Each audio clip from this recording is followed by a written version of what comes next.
What's up guys, I'm Phoenix Master 1 and welcome to my unit review, builds guide and also fodder usage guide for REARMED Marianne, Dagr, Dorothea, Ashe, Caspar and Metodey. So let us begin with the rearmed unit in Marianne. So this time she is a red mage flyer, even though she carries a sword and arcane blood gang. So I've made a full video going over the best users of this weapon, so you can check that out.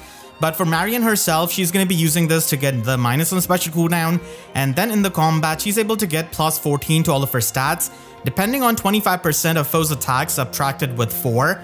And this also gives her true damage based on 15% of her attack, and this also gets added into the AoE specials. But Marianne is just going to be using her preferred special, and this also gives you 7 flat damage reduction from foes' first attacks, including the brave hits. And Requiem Prayer also has some unpierceable damage reduction, so it combos up nicely with it. It also has Null Guard, which allows Marianne to trigger the special again in a single round of combat, and on her first attack, she's going to be getting -1 special cooldown jump. So this allows Marianne to immediately trigger her Requiem Prayer, and her playstyle is more of a one-shot mage and not of a mage that is going to be doubling that much. Her resistance is high, so she can try and stack that up even more so that she's not going to be susceptible to a lot of these scal effects, but they're still something you'll have to watch out for with this kind of playstyle. She does have Crystalline Water as her slotty skill, and this is easily going to be her best skill because Marianne doesn't really have a lot of speed. Base 40 speed isn't really enough nowadays, and even if you give her the plus speed IV and stack it up a lot, the units nowadays are so ridiculously fast that it really is not sustainable in my opinion, and it's just going to be getting worse with the time. So stacking up her attack and resistance with Crystalline Water is really nice, and it also gives you the cleansing of panic and also the attack and resistance penalties. So that actually helps you quite a lot because nowadays we have a lot of debuffs running around, and this is a good protection against them. Her exclusive skill, Requiem Prayer, is a 2 cooldown special which becomes 1 cooldown with her weapon, and because of her special jumping, she's able to immediately trigger this. So this is going to be a slightly weaker iceberg, giving you 40% of her resistance as the special damage, and when the special triggers, she's going to be able to completely nullify any kind of pierceable damage reduction just like her professor. So this does help her quite a lot because we don't really have that many damage reduction piercing tools for these flyers. Resonance is the main one, and she doesn't really have to run that as she can pierce it with the special. She also gets a better Dragon Wall built in the special, where it is going to be comparing her resistance with foes resistance, and it is going to be subtracting her current special cooldown count from 4, and then it is going to be multiplying the difference in resistance. The difference does have a hard cap of 10, so at the max you're going to be able to get 40% unpierceable damage reduction. And because of the nature of her special and its special cooldown, if it's not pre-charged, then you're going to be getting 30% unpierceable damage reduction. So it's actually pretty good for survival, and she also gets Canto 2 when she triggers her special, and this is going to be playing a huge role in her playstyle. She also has the Shadow Shift dance built in the special. So the reason why I say this is Shadow Shift is because it has some similarities with that skill.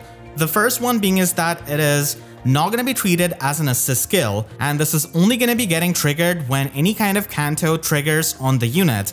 So that's why getting Canto is so important for Marianne, but she specifically gets that Canto only when she triggers a special in the combat.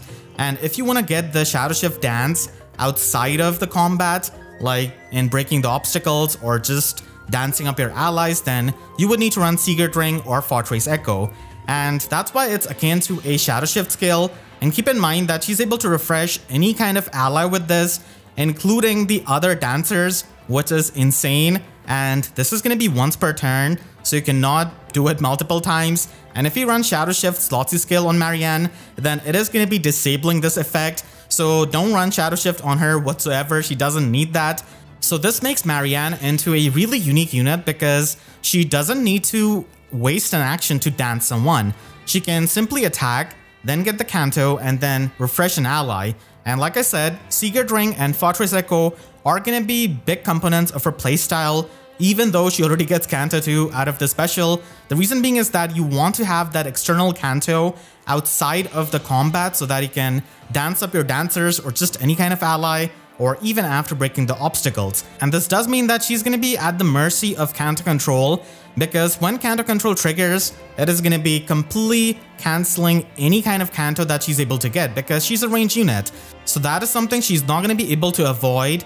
The only way of playing around Canto Control is just having the Sigurd Ring or Fortress Echo so that he can be outside of the range of a Canto Control skill and still make use of her refreshing.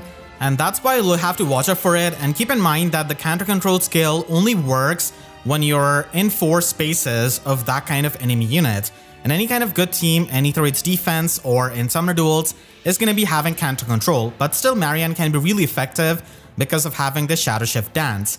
She also comes with a new skill in Speed Resistance Discord. This is unfortunately not going to be available to any kind of Cavalier or Armor, and only infantry and flying units are able to get it. So it is going to be triggering at start of both enemy phase and player phase, and it is going to be inflicting the debuffs on the foes that have less resistance than unit, and also on the foes that are within 2 spaces of those foes. So the splash range of the skill is actually amazing, and you debuff those enemies for -6 speed and resistance debuff, and you also get the Discord status on them, which is going to be further debuffing them. And this skill is not just there for the debuffing, it also helps the unit in their own combat. So you're able to inflict -X speed and resistance debuff on the foe, and the amount of debuffs that you get out of this is going to be dependent on the foes that have the Discord status in 2 spaces of the target, including that target. And then this is multiplied by 2 and added with 4, and the max debuffs you get out of this is 10, which is really solid. And then you also get true damage based on 15% of your resistance. So that is going to be another source of true damage for Marianne. She already gets 15% true damage based on her attack with her weapon, and then she gets this. So this can actually be really helpful for stacking up the true damage and just improving your damage output. And this is a good skill that many of the high resistance units are going to be wanting to have, especially flyers, because they don't really have many options to begin with. So if you're trying to fodder off Marianne for this skill, then one of the best users of this is going to be Cyan Julia. Not only she can take in Arcane Blood Gang and make use of every single skill that Marianne provides, but she also has the stat spread for it, and she also has the same awkward speed as Marianne. So weirdly enough, it can actually work out for her. A lot of infantry units prefer having the damage reduction piercing skills because they're really hard to skip, but one of the best users of this is going to be Duo Mark.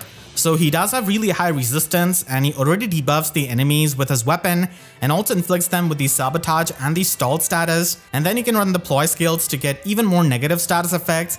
And if he uses duo skill, then you can inflict the enemy with the isolation and the guard status. So he's able to inflict 7 different negative status effects on the enemies all by himself. So this is a really strong skill for him, and you can also run this on Duo Thor, just stacking up the support on these kinds of units who can already debuff the enemy or put a negative status effect on them is helpful. So Duo Thor is a staple in Summoner Duels, and Speed Resistance Discord doesn't really have any kind of proximity condition. You can trigger this on the entire map, so the global range does help, and you already inflict them with the stalled status. Not to mention the duo button of Duo Thor is the big equalizer nowadays with so many visible status effects, so she can also make use of this.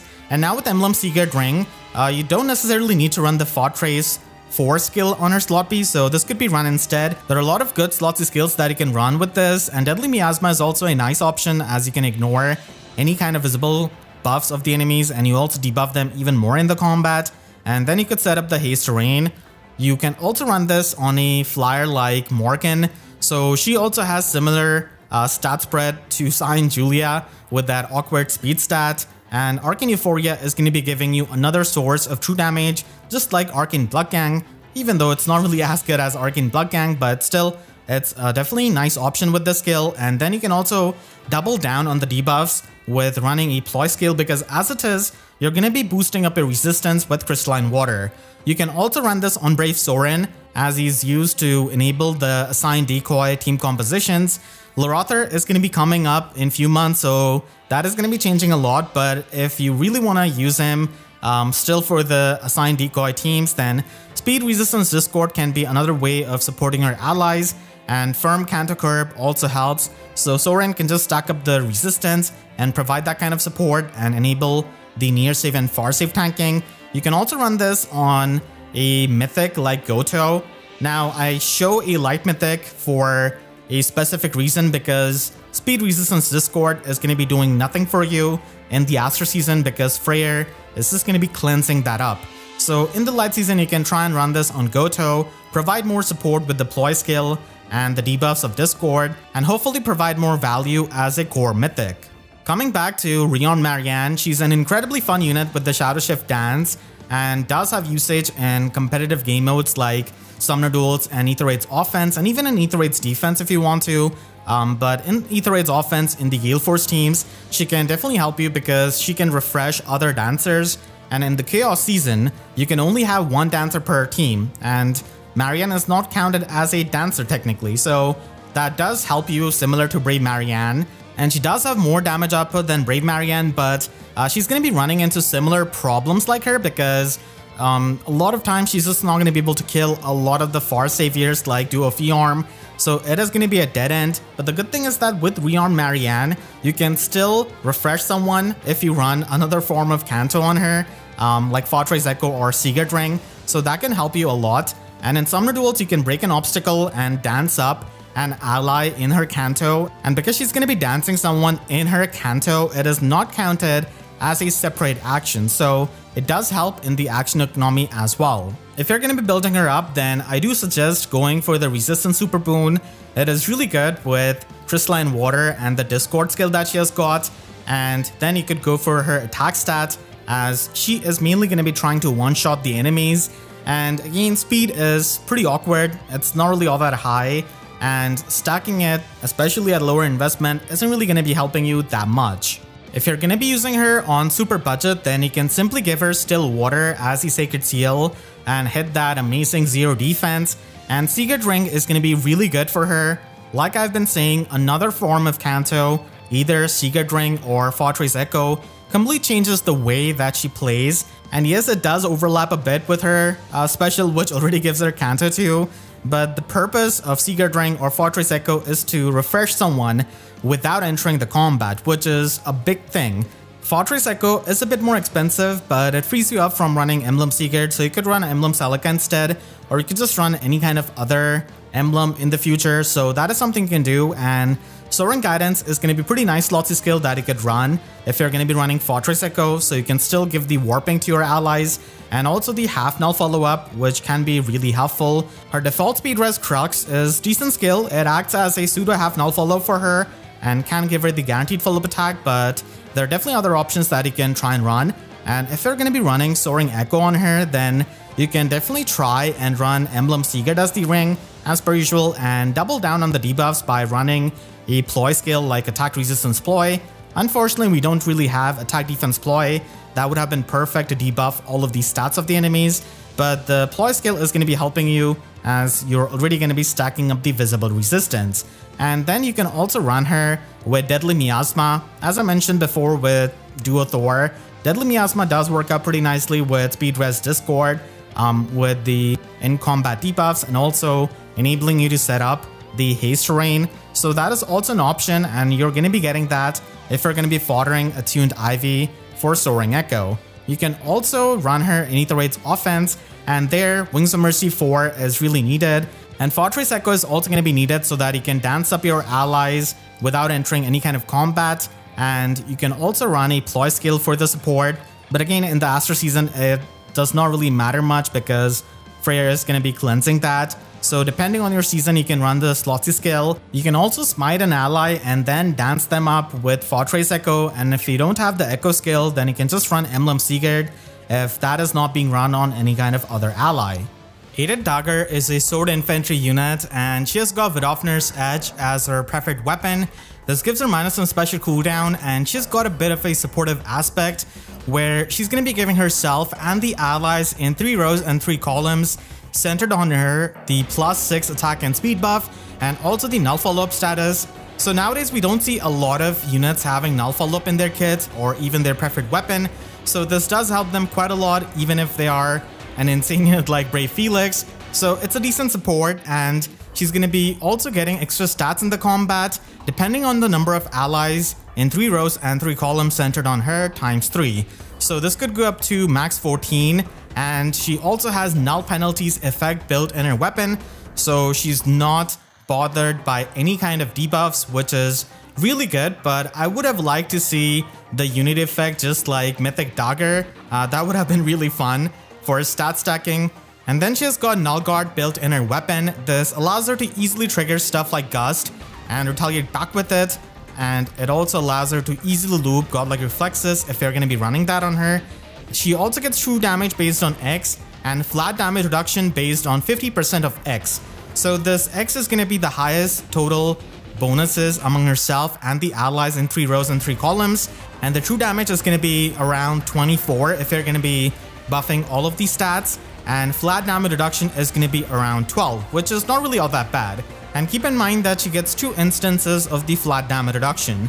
She gets it against the foe's first attacks, including the brave hits, and then she gets it again if the foe triggers any kind of special. So this kind of damage reduction is a bit reminiscent of Attune Sita and even Brave Felix. So it does help her quite a lot in being tanky, and she's surprisingly good at functioning as an Omni tank and even as a frontliner because of this.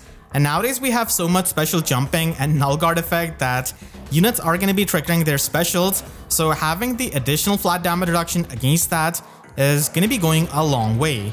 She also has base 47 speed, so she's going to be incredibly fast, and that is going to be a super boon which you're going to be picking most of the time. She also has 45 base attack, which people are going to be choosing if they're going to be ascending an asset, and she does have decent enough defense and resistance to Omni tank. And she also has her preferred skill in Vidofnir's Wing.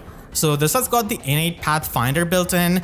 This is not the Pathfinder status, this is same as the innate Pathfinder of Note and Dagr, so nothing really can stop it. None of that Schism status or even Duethor's button.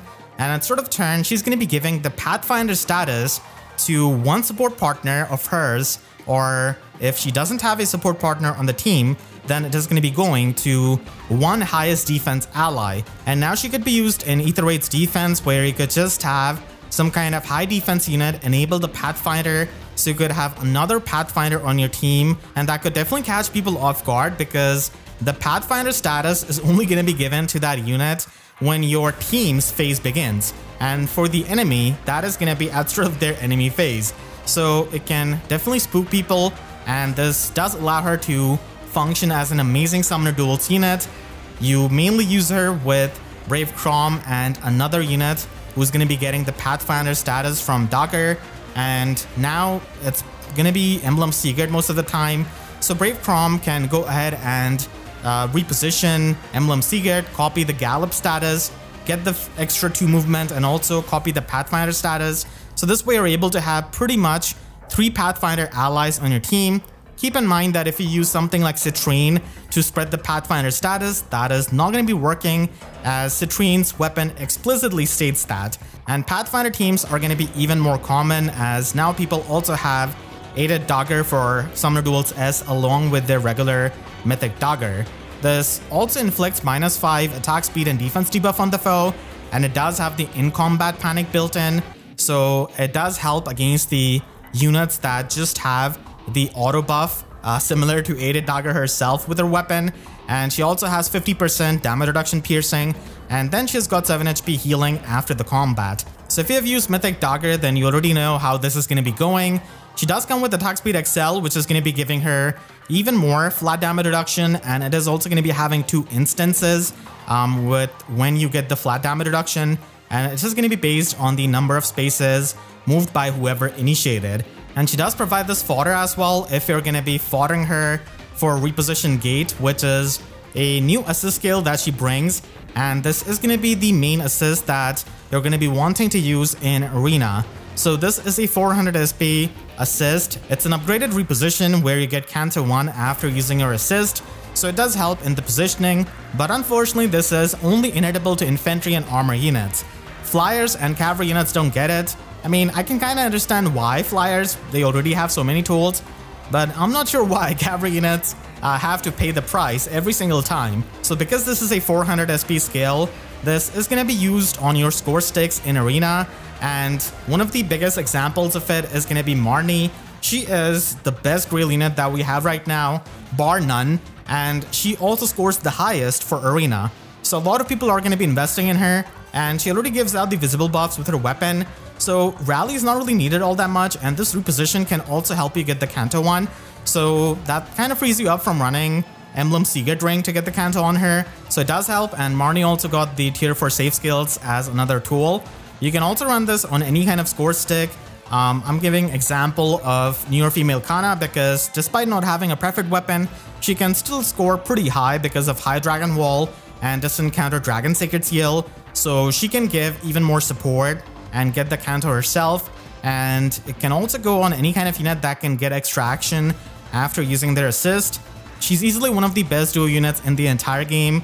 And if you have her at plus in Mers, then she's certainly going to be appreciating this more than a rally skill. She also comes with firm Canto Curb, and this is going to be functioning as the normal Canto control, but it also prevents any kind of end action status being inflicted on yourself and your allies, and it also neutralizes that end action status of Duo Leon, of Sathers, and also for Mortis. So this can be helpful, but a lot of the times I find that Canto Control 3 is just fine for most players. It's just that the existence of firm Canto Curb kind of decreases the usage of someone like Duo Leon. Aether Dagr has got amazing fodder, and she's also a really solid unit. If you have used Mythic Dagr, then you already know what she's capable of. This Aether Dagr is going to be a bit more tanky because of the flat damage reduction that she has got in her weapon, and she also gives out the null follow-up support, so that's even better. And now she could be used even in the AI's hands, so you need to watch out for her if you face her in Aether Raids defense, or even in some cases in Arena. Just as a recap, aided heroes do give you the AIDS Ascents, which can give you +1 to all of your stats, and I guess it is going to be a decent boost to your favorites, but outside of that, it is not really going to be anything too insane, but I thought I would just repeat it because she is the second aided unit. And if you're going to be running her on a budget, then you could just give her Luna as the special. Even Moonbow could work, but I do like Luna a bit more. You can also run Attack Speed Clash as the Sacred Seal, and Emblem Secret is quite nice on her because it gives her the permanent 3 movement, and it also gives her Canto for retreating. Reposition Gait does give you Canto 1, but Emblem Secret can give you Canto 3, which is amazing.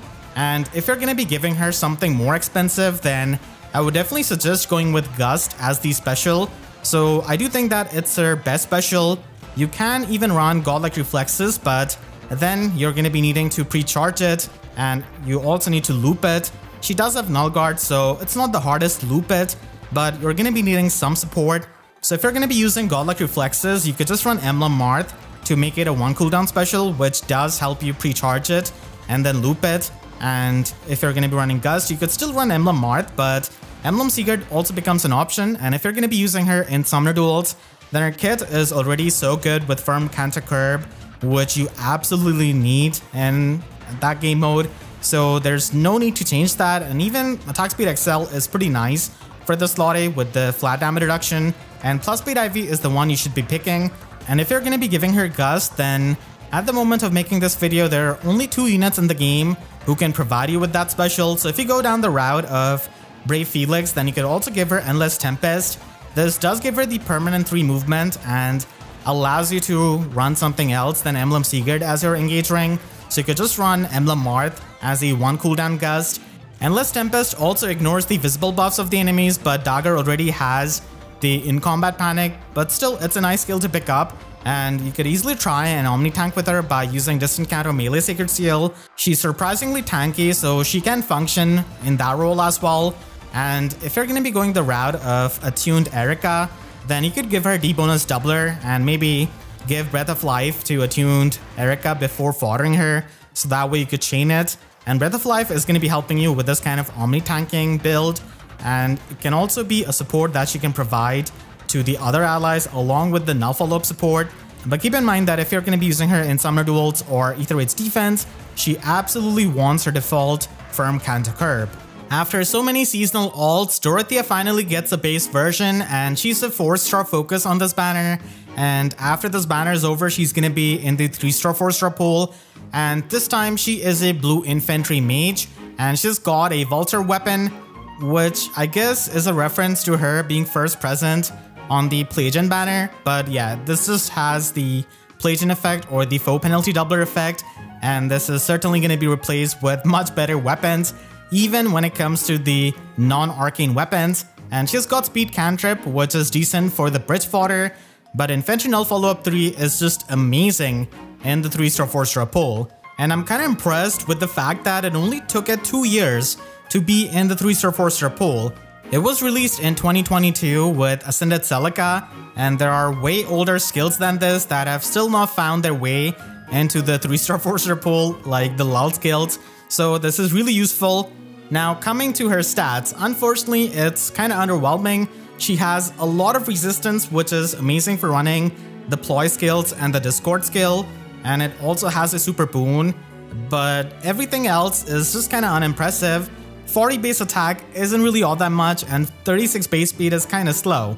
So if you compare her stat spread to the existing free-to-play friendly blue mages, then you will see that she is going to be lacking a significant amount of attack. As you can see with Hestia on the other side, she is going to be having a bit more resistance than her, so again, that is the best part of her stat spread, which is going to be going a long way in supporting, and she's basically going to be like a modern Tatiana who can refresh her allies because of the Sing skill. And Tatiana is a really old unit, and even Renea, who's much older unit, is going to be faster than Dorothea, even if she does not go for a plus speed IV. And I mean, if she does, then even then, I don't think her speed is that much by the modern standards. So at least Dorothea is going to be having much better resistance to ploy the enemies compared to Renea. But it's definitely a bit unfortunate how they allocated her stats, because I wish she was a bit faster. And of course, being a dancer, she does have the BST penalty, so she's not going to be having as much BST as the current gen blue infantry mages. Just like Rearmed Marianne, there isn't really much of a point of investing in her speed. You should just be focusing on her resistance and also on her attack as another stat if you have to ascend an asset. If you want to build up Dorothea on a budget, then you could simply give her Iceberg as her special. She's got a lot of resistance, so that makes good use out of it for her damage output. And you could also give her attack resistance ideal 3 from 4-star Laurent, so it can be a decent budget skill. And then you could run any kind of Drive Sacred Seal. And Emblem Secret is going to be a pretty nice ring to give to her, as she's going to be able to get the Canto and also the +1 movement, which does help you refresh your allies. And of course, Arcane Euphoria is her best weapon, but if you're not able to get it, then you could just try and run Magical Lantern Plus. So this is a build using the Divine Codes, and Magical Lantern Plus might not really give much of a support, but it does give her the unhindered movement status. Combining that with Emblem Secret's extra movement, she's going to be ignoring any kind of forest tiles, and she's going to be able to function as a pretty decent refresher. And you could also get Firestorm Dance 3 from the Divine Codes. You also get the Ploy skill out of there. Unfortunately, there's no Crystalline Water, but you could still run the regular Still Water 4 and stack it up, and she's going to be having really high resistance at +10 merge. So unfortunately, Rearmed Plumeria isn't really available in the Divine Codes, and Rearmed Reinhardt is, but she doesn't really want to have Arcane Thunder. She does not have the speed for it. So if you want to invest even more into her, and if you have the resources, then definitely go with Arcane Euphoria. Like I said, it is her best weapon. I still like Iceberg, but you could run Flare, I guess, if you want to. Iceberg is still going to be giving you much better damage output, and Crystalline Water is going to be her best Lottie skill to give her the cleansing and also for boosting up her attack and resistance. And Firestorm Dance could still be used as the slot B skill. It does give the visible buffs and also the desperation status to your ally, and the defense res ploy version is going to be coming along with Rearmed Plumeria, so you could easily get it. Mercy Wing Echo is her best attune skill as a dancer, so you want to have that unless you're going the full offensive route, which I'm going to be going over in a minute. And if you want to go for the best dancer build for her, then you want to fodder off Rearmed Marianne from this banner and give her speed resistance discord. So like I mentioned in Marianne's section, this skill is so good with Arcane Euphoria because you have 2 sources of true damage, and even though Dorothea doesn't have that high of an attack stat, it significantly improves her damage output. So that not only provides you the debuffs on the enemies using her massive resistance, but also powers up Dorothea for her own combat. We're not even getting Canto 1 of Firestorm Dance with this build, so Emblem Secret becomes the best ring that you could give to her. And if you don't want to go for a Dancer build and you want to go all out offensive with Dorothea with her resistance, then a Lagoose Friend build is technically something you could do. Now again, she is a Dancer. Ideally, she should not be seeing that much combat, but I'm just giving this build out for the Dorothea fans that really want to make her the best combat unit that she can be. So again, Arcane Euphoria is going to be her best weapon. With Lagoose Friend, you need to run Glacies. You cannot run Flare or Iceberg. And then Emblem Ike could be run for more unpierceable damage reduction. Lagoose Friend does give you even more true damage and also flat damage reduction based on her resistance. And you also get the full damage reduction piercing. And if you fodder Temera to her, then you also get Time Pulse Echo at the same time. So that does help with this kind of build. And a Ploy skill is an absolute must in her Slotsy no matter what kind of build she runs. So that is going to be staying the same. Most people would not run this on a Dancer, but Dorothea ends up having more resistance than someone like Hestia. So it is an option that you could try and do at this kind of absolute peak investment. Ashe finally also gets his base version, and he's a premium unit this time. He is a Green Bow Cavalier with just bow as his preferred weapon. This gives him -1 special cooldown, making Curve Shot into a 1 cooldown special, and in his player phase, he's always going to be getting the special cooldown -1 jump before her first attack, so he can immediately trigger Curve Shot, which is good, and he also has the Scowl effect on the enemy. Now keep in mind that this is the unconditional Scowl, so you don't really need to meet any kind of resistance check, and this can certainly help you against the enemies that rely on their specials a lot. But again, this is a Scowl effect, so it's not going to be affecting the defensive specials like Aegis or the preferred special of Duo Fiorm, unfortunately. But this does help him initiate easily and survive with the Curve Shot's unpierceable damage reduction. And then he also gets extra stats in the combat depending on 15% of his visible speed added with 5. So this can be Omni plus 13 or even 14 with higher investment. And he does have his speed super boon, which he's going to be liking to get. And he does come with odd speed wave, so this all does help him get more stats. He also gets 7 true damage per hit, excluding the AoE specials of course. And he does have Null Guard built in, so this can help him trigger Curve Shot again on the double attack. And he's going to be quite fast. And he gets the null follow-up effect out of odd speed wave, so this certainly helps him. And because he has got the special jumping, he also completely neutralizes any kind of damage reduction of the enemy when he triggers his special. So he can easily pierce the damage reduction with Curve Shot and does not need to run something like Deadeye, which does help him as a Cavalier. And then finally, because of being a modern unit, he also comes with a bit of supportive aspect. So for the allies in 3 rows and 3 columns centered on him, he's able to give them +4 attack and speed, and they also get the player phase Scowl effect. So again, this is only for the player phase. You're not going to be replacing your Veil for getting the Scowl effect in the enemy phase. And this is unconditional Scowl, so it does help. And it also does help you in the matchups against Emblem Ike or Temera. But the thing is that a lot of good Emblem Ike or Temera players are just going to be using the special jump support so that they can counter Scowl effect. So that's something you'll have to watch out for. And this kind of support is still helpful, but as a unit for Ashe himself, he would have been better if he had maybe some other color, maybe like Blue Bow, that would have helped him against Emblem Ike.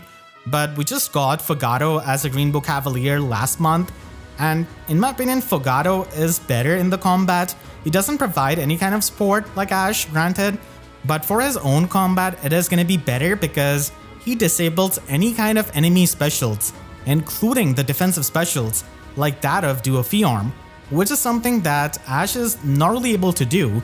So ultimately, he's going to be getting stopped by the Shield Fighter armors, whereas Fogado can just stop their specials from triggering and actually do more damage and have a much better chance of killing them if he stacks up enough speed and if he packs enough punch.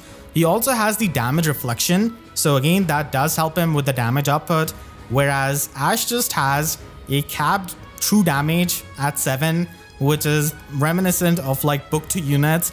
So unfortunately, Ashe is going to be having trouble against a lot of the meta threats despite this kind of weapon, but I really do like his support. It can help you in the player phase if you put him in Aether Raids defense, where people are going to be using a lot of Emblem Ike, and it can definitely be helpful in many situations because its range is so big. But unfortunately, he doesn't have a lot of options like that of an infantry unit, so that is going to be a bit limiting.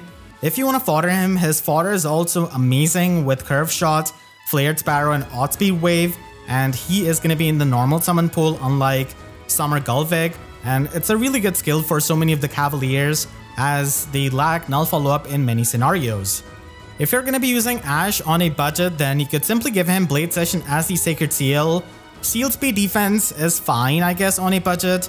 It's not the best skill, but it does have decent debuffs to the enemy's defense and speed, and you can also get the guard effect, which again does help you with the survival with his player phase scowl effect. And you could also run him with Emblem Sigurd as his engage ring, mainly for the Canto. So the +1 movement is not going to be given to a ranged cavalry unit like Ashe, but if you don't have Fortress to be given to a Slot B or even Fortress Echo, then Emblem Sigurd is your main option of getting the Canto. And if you're going to be investing a bit more into him, then you could certainly give him Assassin Strike, which is going to be the better Slot B skill, giving you the pre-combat damage, and more importantly, the true damage, which is going to be helping with his damage output. And you could also give him Fortress Echo as his attuned skill. That is his best attuned skill, and Cavaliers don't really have many options as it is. I find it a bit hard to replace Oddspeed Wave because it gives you a good amount of speed and it also gives you the full null follow-up effect. So even if you run like Inside Attack Speed or Fatal Smoke, it is going to be having advantages, but I really like what Oddspeed Wave does for him, and having the full null follow-up is so helpful. If you're going to be running him with Fortress Echo, then you could run him with Emblem Celica, and plus speed IV is his main IV, but if you're going to be ascending, then definitely go for the attack stat. Caspar is the instant demote of this batch, and you might be getting 32 Ashe before getting 11 copies of him to plus and merge. So he is present as a 3-star 4-star demote, but he's not given out as a quest reward. So getting him is actually pretty tough, and if you're planning to plus and merge him, then I would suggest that you wait 6 to 8 months when he's going to be getting his own focus banner, probably heroes with Moonbow type of banner. So there he could be obtained, and he's an axe infantry unit with 198 BST.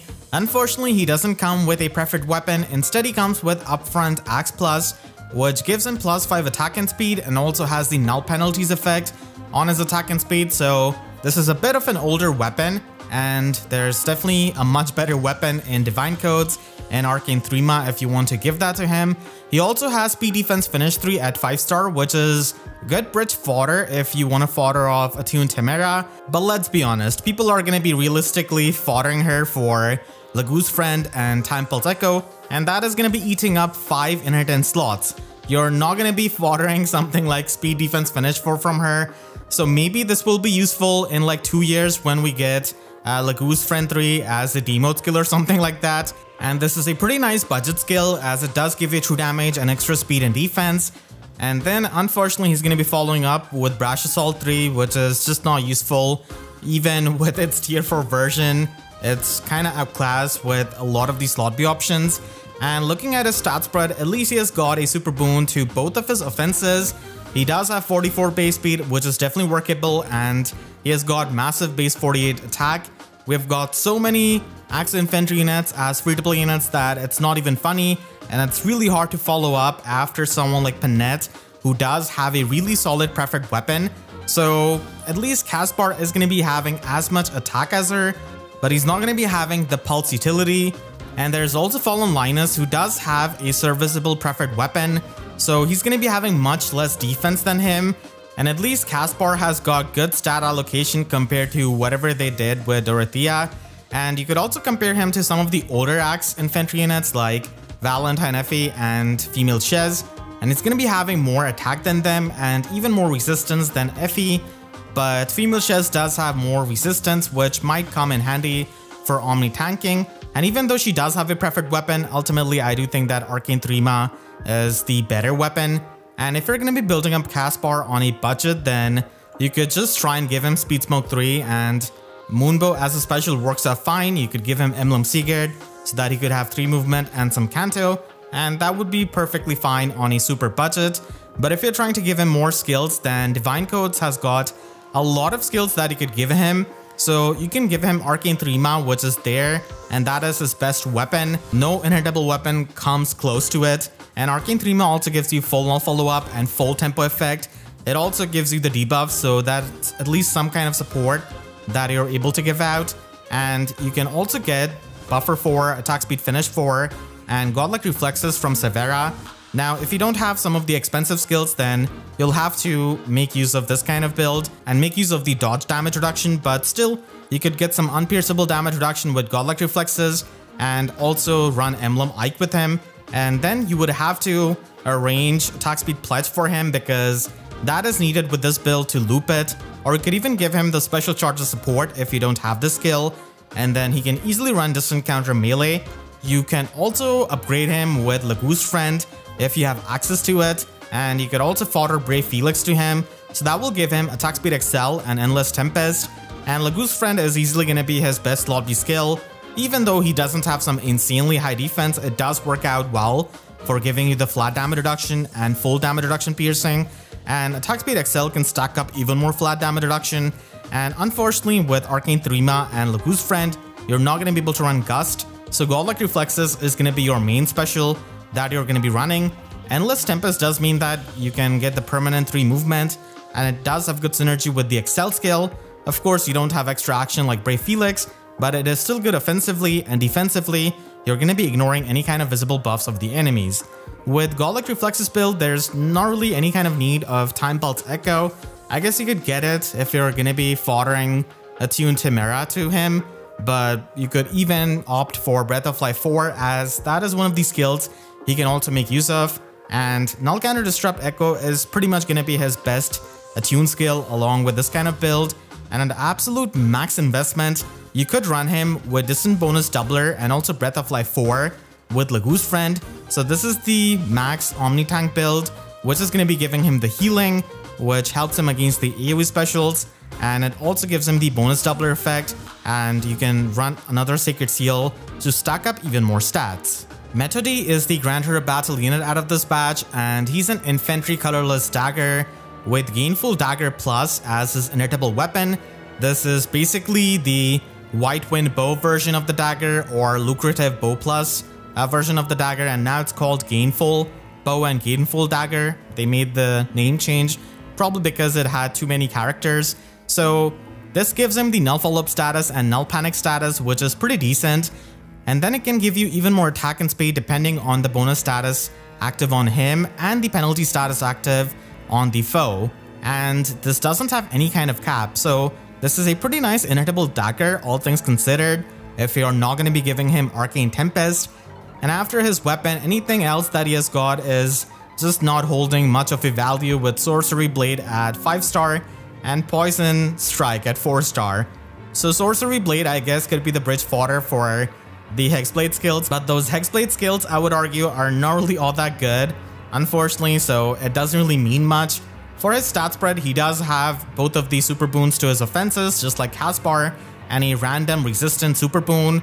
Comparing him to the other free-to-play friendly daggers, we've got Pern, who's going to be blowing him out of the water because he has got a preferred weapon with a Brave effect, and he pretty much has the same offenses as him, so it's really hard to beat Pern. And he can also give some support to his allies. Patty is going to be there with a bit more defense, but offensively Metodey is going to be having a bit of advantage. If you're going to be building a Metodey, then you could give him a full revamp even on a super budget level. So you could run Windsweep on him because he has got the full null follow-up in his weapon, and attack speed ideal from Hayato or Kagetsu could work out, and then Savage Blow. Emblem Seagard is actually really good with Gainful Dagger, as it gives you another status effect, so it can help you stack up even more attack and speed. And then you could run him with Glimmer or Moonbow. I kind of prefer Glimmer a bit more, and you could just run Blade Session Sacred Seal. But if you're going to be investing in any kind of serious sense in him, then you should be giving him Arcane Tempest. That is going to be his best weapon, and Rearmed Sword is going to be giving him a bunch of skills that he can fully make use of. So you get attack speed finish 4, which is really good for the true damage. Potent disarm, I'm not the biggest fan of, but still it's a decent sloppy skill if you don't have anything else. An attack speed pledge does help you with the lethality triggers. And again, Emblem Secret is going to be nice for giving you that Canto 2 and also the extra movement. And lethality is going to be his main special for the damage reduction piercing. Arcane Tempest does have the full null follow-up as well, just like Gainful Dagger, but not as a status effect. And it also has Time Pulse 3 built in. So initially it is going to be a bit easier for him to trigger lethality if you give him the pulse support. And if you want to run him with an AoE build, then he can definitely go that direction because of his attack stat. So you could run Blazing Wind, and because Arcane Tempest has got Time Pulse 3 built in, you could run him with Emblem Marth and then run Time Pulse 3 in the slot C, and you're going to be having the pre-charge AoE special, and then you can loop it with Special Spiral 4 and also get +5 true damage. And Verge of Death is going to be there for the actual attack stat and also for the cleansing of panic and the debuffs. So he can function with an AoE build. I just wish that Arcane Tempest gave you some kind of true damage. And if you want to give him something more fancy, then I guess Pulse of Blades could be run in the slot C, but functionally, Time Pulse 3 is going to be working just fine. At absolute max investment, there are some shiny skills that you could give to him, and one of the big ones is going to be Pulse Smog. So this is on Legendary Male Shez. So this is going to be giving you the guard effect and also the player phase unconditional scowl effect. So it can be annoying for the enemies as he can combo this up with Speed Defense Tempo. Speed Defense Tempo Seal does have good synergy with Pulse Smog because it does have the guard effect, and then you have the defensive tempo effect to go along with it. And the offensive tempo effect does help you trigger lethality even against the guard effect. So it's a pretty nice Sacred Seal.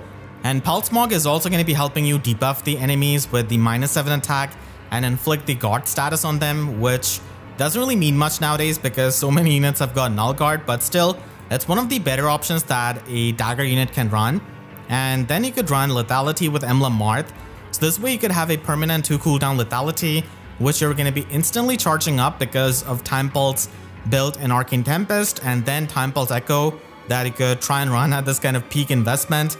So you can immediately trigger lethality, and then you stack up the true damage with Assassin Strike and attack speed finish. And Assassin Strike is actually one of the options that you could run with Arcane Tempest as his slot B skill, because you just run the tempo skill in your Sacred Seal.